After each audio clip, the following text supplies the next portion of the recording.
Alyssa is my name. Our rural home has grown more vulnerable to bug infestations as a result of minor climatic changes. I essentially took on the role of a hunter as a result, aggressively managing pests every year. Once terrified of insects, I was a full-time housewife of 34 years old when I started doing eradication work at the age of 30 without altering my facial expression. I believe I've grown fairly tough. I want to talk about an episode today that deals with how I handled my younger sister Emma's affair with my husband, Scott. Although I had known him since I was a little girl, our friendship really took off a few years ago when I was still in my 20s.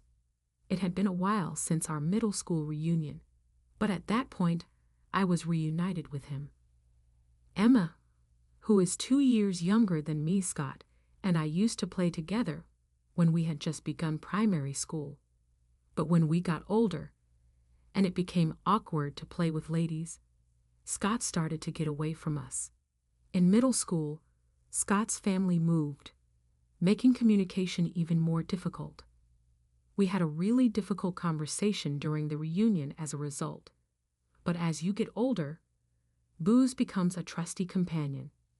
Thanks to its assistance, Scott and I, both of us heavy drinkers, enjoyed the reunion more than we had anticipated. As we were ready to part ways, Scott stated, "I've liked you since we were kids, and it seems those feelings have continued until now, after we had 3 rounds of drinks by ourselves. What does that mean?" I wondered, but as they got to know one another better, he made the suggestion, "Why don't we date?" And thus our romance started. A sober Scott stated, "Oh, I finally said it. The next day." How unflattering. Am I being conceited? How do you feel? Is it self-serving? I started to chuckle and started rolling about on the floor. It's strangely nice to see someone you like look uncomfortable, even if I felt bad for him. After that, everything moved quite swiftly, and we made the decision to tie the knot. When we paid them a visit, we told them about our impending marriage and our intention to live together 6 months later, to have a better understanding of one another's daily life. We did it before to the wedding. Since we had been friends since we were little, our families were acquainted. They granted us their blessings for a peaceful marriage without any difficulties. That's how it should have gone. But as my family and I were eating at home, something unforeseen occurred. Scott was here on a visit. "Hello," Emma remarked as soon as she got home from work. Her astonishment turned to excitement when she saw Scott at the table. "Scott, why are you here?" Scott murmured, giving me a timid glance. We've really been dating for the last 6 months and are thinking about getting married. He visited us today to inform us about it."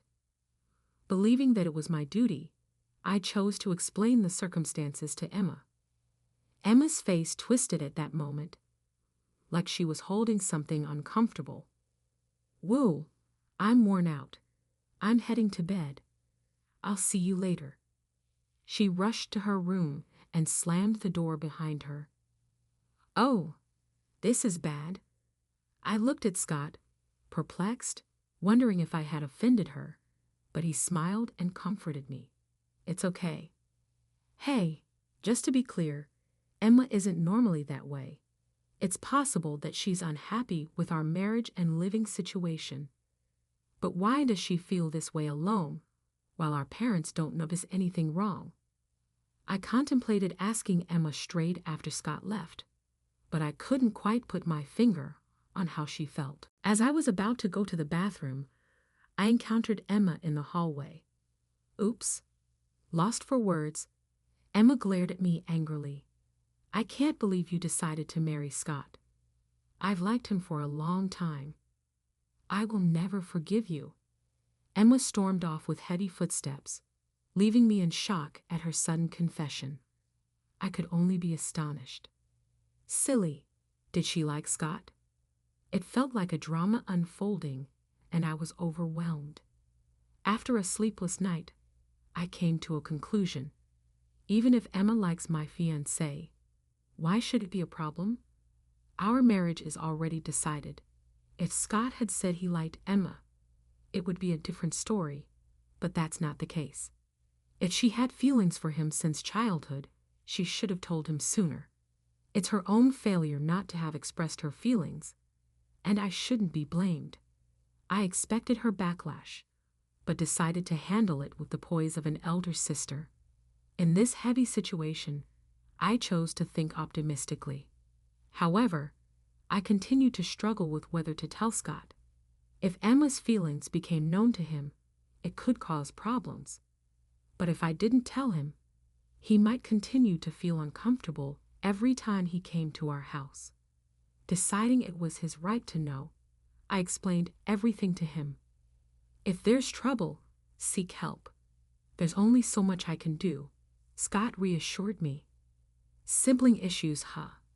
If Emma becomes aggressive, will you protect me? Of course not. Haha. With such light-hearted exchanges, we decided not to overthink things. We had no intention of reversing our decision to marry, and persuading Emma and gaining her understanding seemed unlikely. Ultimately, just letting it be was our decision. As expected, Emma's resistance intensified. The first day, she drained the bathtub water she had used first. No big deal, I'll just shower.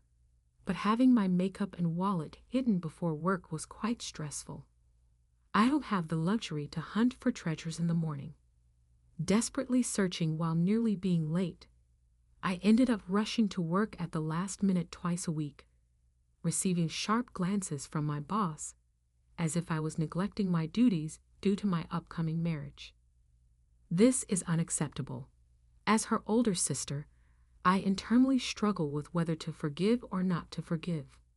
Initially, our parents were aware of my sister's pranks, but they realized something was amiss after some of my important items were hidden. There was even a scene where our mother scolded my sister, asking, "Why are you behaving so childishly?" On the other hand, my sister thought little of it. But the real problem was with our father. Shortly after my sister was born, when our mother fell ill, my father took care of her, which made him especially fond of my sister. In other words, through his parenting experience, he developed maternal feelings.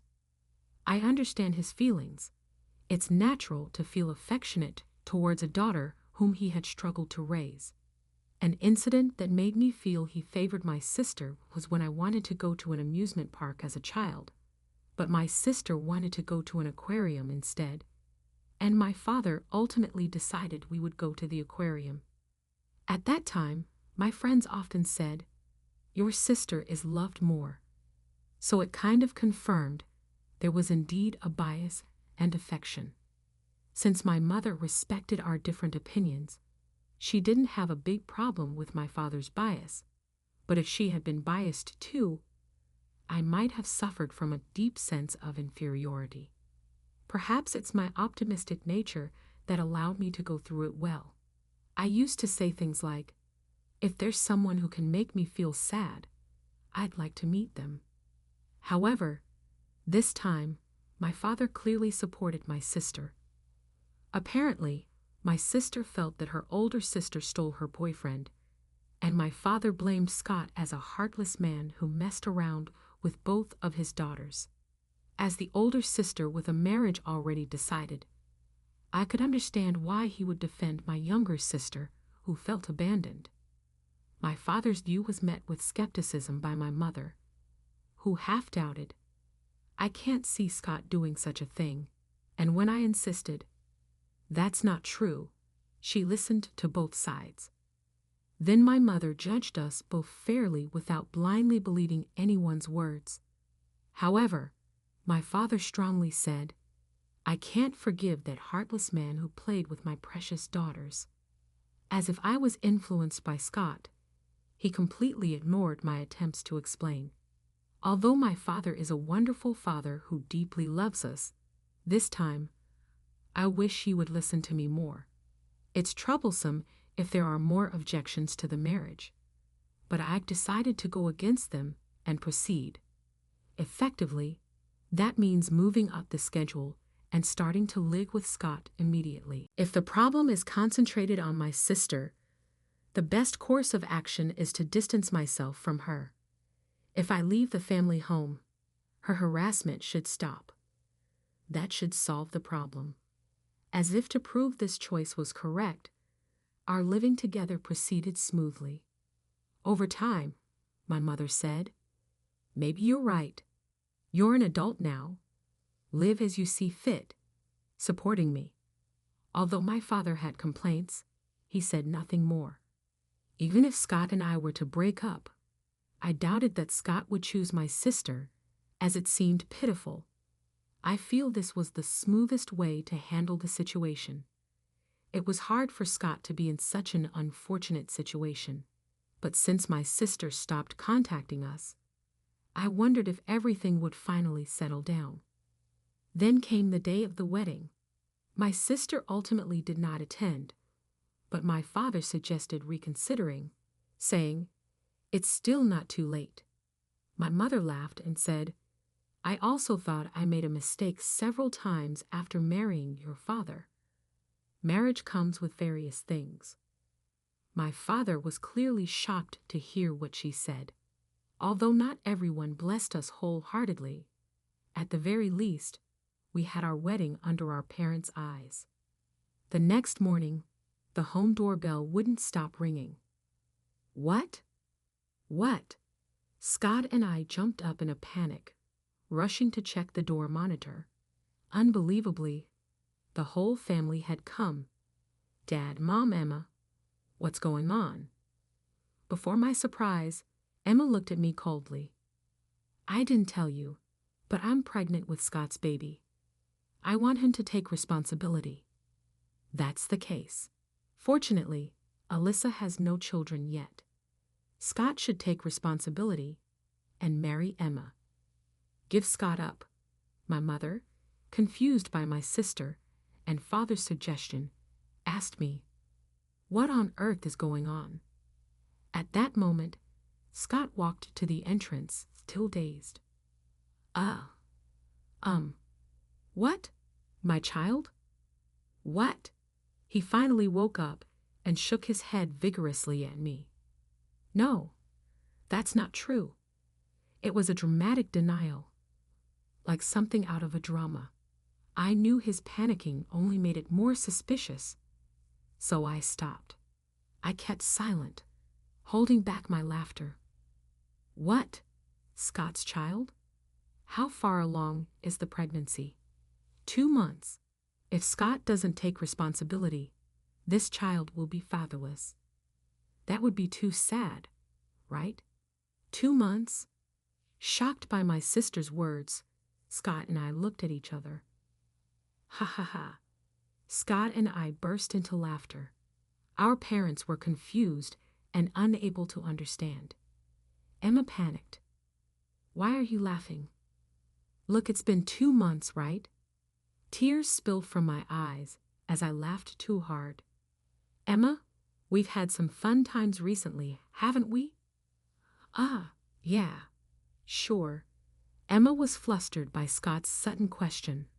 Our parents, not understanding his words, gave him a cold stare. I was probably the only one who understood his intention in this situation. "By the way, Emma, do you remember how ripped my abs were?" Haha. He. Emma is dumbfounded. I'm struggling to contain my laughter. "Do you remember how many abs I had 2 months ago when you checked? I seem to have misplaced them somewhere recently." It seems like only Scott would compare forgetting his abs to misplacing something. I laughed so hard, it was as if my abs were popping out. "Scott, what do you mean by that?" Emma asked. "The answer is 0, Scott said. I was about to agree, but Scott ignored Emma's suspicious look. and seriously declared he had no abs. Even our mother couldn't help but laugh at this scene. It appears that the one who can make others laugh wins this game. Next question. You've seen my mole, right? How many do I have? What? Emma was confused about how to respond to Scott's strange question. Naturally, his real intention was to enjoy bewildering her in this situation. In reality, there's nothing physical between them, so she couldn't possibly answer his question. If she made any mistake, it would be to Scott's advantage. Although simply denying knowledge would resolve it, Scott deliberately pressed for details, taking joy in her inability to answer. In fact, our mother also began to question whether their behavior really indicated a romantic relationship, as it seemed quite different. Naturally, such interactions would not be possible if they were truly intimate. It was a very embarrassing scene to have in front of parents. This very conversation served as proof that nothing had happened. Scott was attempting to retaliate by confusing Emma. He looked innocently happy, like a child with a new toy. This man is terrifying, I thought while watching Emma's reaction. Puzzled, Emma blurted out, maybe 10? Ah, too bad. The correct answer is that I don't know either, Scott said. Even our father had to laugh at this. However, while hiding his laughter, he scolded, "Get serious, Scott. Stop confusing us." I had to hold back our father as he seemed ready to pounce on Scott. Wait, listen. Didn't she say she's 2 months pregnant? That calculation shows it can't be Scott's child. Really? What do you mean? Our mother asked, intrigued. Is it okay if I tell them? I asked, and Scott reluctantly nodded. Wait, can I actually say it? Scott double-checked. It's okay. Go ahead. Yeah, I'll say it. Taking his cue, he puffed out his chest and began, mother, father, to tell the truth. Around that time, a very delicate part of me was stung by a bee. At his words, everyone around, including Emma, burst into laughter. Don't lie so much. There's no way such a place got stung. Our father was angry, while our mother clapped her hands, laughing. Actually that's true. It was hot that day, and thinking no one could see me, I opened all the windows and was cooling off naked. Then that bee. Scott was blushing from his face to his ears, embarrassed to have made him share such a story in front of the family. I tried not to laugh, but couldn't help myself. There's no way someone could be that embarrassed, I said. Yes, there really is such a person right here. Scott objected to our father's words loudly, though it was not a story he was particularly proud of. Even so, that doesn't mean I can definitively say that my pregnancy isn't Scott's fault. Emma said, regaining her stance as if to recover her position, and restarted the argument. Think about it, Emma. It was a bee sting. Can you imagine a crucial part, Dad? Try to imagine. As a man, you must understand the pain. Emma was speechless at Scott's serious expression. Our father listened to Scott and unconsciously covered that part, looking down embarrassedly. His anxious expression gradually softened, seemingly coming to terms with Scott's words. It's a very important, delicate part for a man, so it was really troublesome. I had to call an ambulance, Scott continued. I was in the ambulance with him. I was even more embarrassed, I added, reacting to Scott's explanation. It was tough because he had a fever, and in such a condition. It's a bit of a peculiar hobby, isn't it? Scott said, if there are any doubts, we could ask the hospital that helped us. He modestly suggested, causing our mother to burst into laughter. Scott, Ever since you were little, you always wanted to take off your swimsuit when playing in the kiddie pool. Come on, show us the place where you were stung," our mother said, laughing heartily as she excitedly approached Scott. "It's completely healed now, so there's no evidence. I can't show you something like that."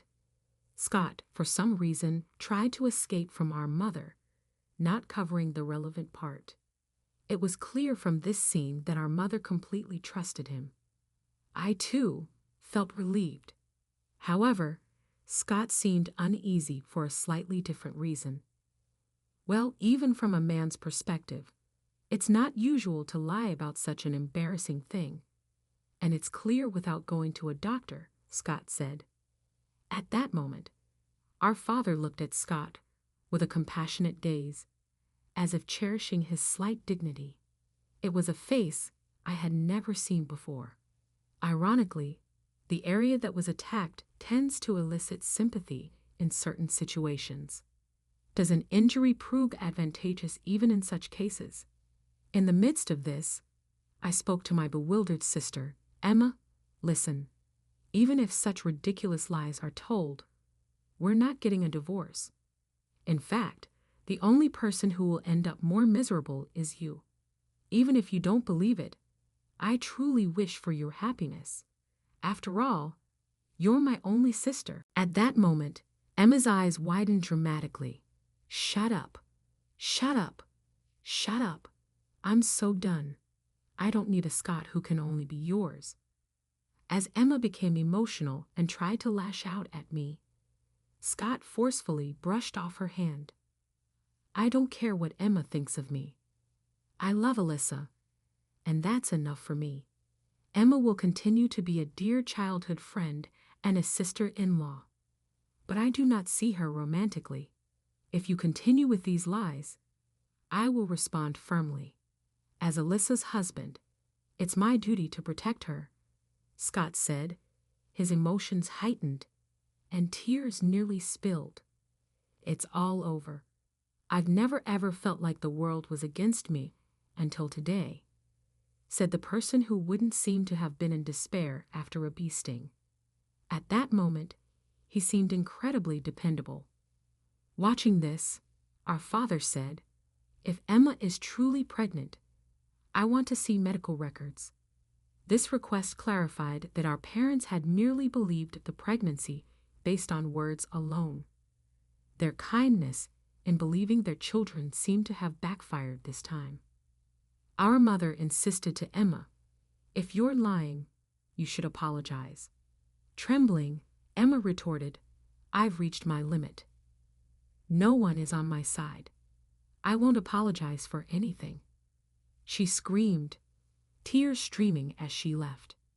Dad attempted to follow her, but Mom stopped him. "Let her be for now. Let her calm down." What changed over the next 2 weeks? Our mother forcefully took a persistently claiming to be pregnant Emma to the gynecologist, but as expected, there were no signs of pregnancy. She was diagnosed as a healthy adult woman with no signs of illness. Subsequently, our parents apologized to Scott. "We're sorry for the unnecessary suspicion. We've known you for a long time, and we should have trusted you. Scott, please take good care of Alyssa." They also apologized to me for making me uncomfortable. Not having disclosed the extent of my estrangement with Emma, I didn't blame my parents. Parents believing in their children might be seen in various lights socially, but for a child, it's reassuring. They are irreplaceable to me. Humans make mistakes. This time, it was our father who did. Indulging Emma led to problems again. But considering the great debt I owe them, I chose to forgive them. Without my parents, I wouldn't have the happy life I lead now, nor might I have met Scott. After the truth about the fake pregnancy was revealed, Emma, embarrassed, stormed out, saying, "I don't need a home like this anymore." Our father, who had been generous to Emma, had previously said, "It's better for her to have a cooling-off period away from home. and chose not to follow her. Our mother said sternly, "Such behavior can't just be excused as being carried away by romantic feelings. She must apologize when she returns. If she can't do that, she can't come back home." It's hard to imagine such an angry Emma apologizing to us. Mom agreed with this thought. This was effectively an exile from the family. 7 years later, Emma returned to the family home and apologized to us once, but eventually, she was completely cut off. Despite her initially very sincere behavior, by the end of the year, excessive alcohol consumption led to serious trouble. The catalyst was her sneaking into Scott's blanket while he was asleep and provocatively asking, "Aren't you tired of your sister?" Scott, startled as if he'd seen a ghost, screamed loudly, causing a commotion among those nearby. The noise echoed through the house, waking not only me, but also our parents. This commotion revealed the incident to the family. Scott wasn't a suspect in anything strange this time, but the drunken Emma exclaimed, "I'm so jealous of you always being close to your sister. Pay some attention to me too." Her demand was unrealistic, and I had no intention of complying. In response, I exploded in anger, yelling, "Stop it." Scott trembled like a small chihuahua, and our parents, angrier than ever, disowned Emma. Especially our father, despite his deep love for Emma, expressed his outrage. "I don't remember raising a child who behaves like this. I will never forget this shocking event." Once sober, Emma apologized repeatedly, but our father firmly refused, saying, "I can't believe you. The things you do when you are drunk reveal the truth." This resulted in Emma tearfully leaving the family home for good. After that, my life changed significantly, with my first pregnancy being confirmed by the end of the year. Since then, I have continued to have children and am now a mother of 4 at 34. Our home includes a pair of twins among the children, and although I've only experienced childbirth 3 times, the house is always lively. In fact, nearly every year, new family members join, making our daily life as festive and fun as a festival. If left unattended, the walls quickly become like an art exhibition due to the kids' crayon drawings. Scott and I often move around the house busily with vacuum cleaners, especially on Sunday mornings. Sometimes the kids redraw on the walls we just cleaned, but this too is a fun part of their creativity. Right now, our youngest is going through a little rebellious phase, where he won't do things like brush his teeth, dress, or use the restroom. No clothing. I have no desire to wash my teeth. It might be difficult to ignore his pleas of, "I don't want to go to the toilet." Yet I forget all these little mishaps the moment I lay eyes on the serene features of the 4. With every new grandchild, not just the first, our parents show us so much love and frequently pitch in to assist with childcare, which significantly relieves us. Although Scott is a very helpful father who frequently gives the kids piggyback rides, he worries about becoming bald in the future every time one of the kids pulls on his hair. All these little struggles feel meaningful to me, though, when I consider the children. It's acceptable to become bald. If more sophisticated hair loss therapy is required, Scott can afford it thanks to his recent promotion and higher salary. It's kind of funny to see Scott worry over his losing hair, but I don't say anything about it. It's fascinating and delightful to discover different facets of the person you love. It's one of our little pleasures. Hein. People may want a peaceful, quiet household in an ideal world, but ours is the complete reverse. Even though it's excessively noisy, I'm actually rather happy about it right now.